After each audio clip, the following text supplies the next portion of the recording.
How to change your TikTok account to a business, personal, or a creator account. Hi everyone, welcome back. If you're trying to change your account to any other account, then make sure you watch this video because I'm exactly going to show you how you can easily change it.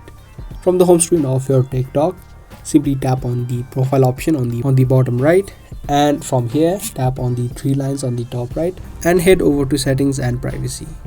Now from this settings page, all you need to do is tap on accounts, and inside of account you'll have an option of switch.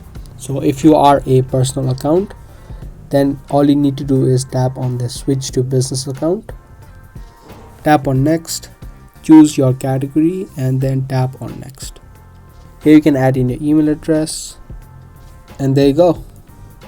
Now you successfully switched your account from a personal to a business account. Now to switch back, it's pretty much the same process. Open up the settings page and open up account, and you'll have an option of switch to personal account. You simply tap on it and then tap on switch anyway. And there you go, as easy as that. You can switch between different types of accounts on TikTok. I hope this video helped you out. If it did, make sure to subscribe, share, and give this video a thumbs up. That's going to be all for today, and I'll be back with more.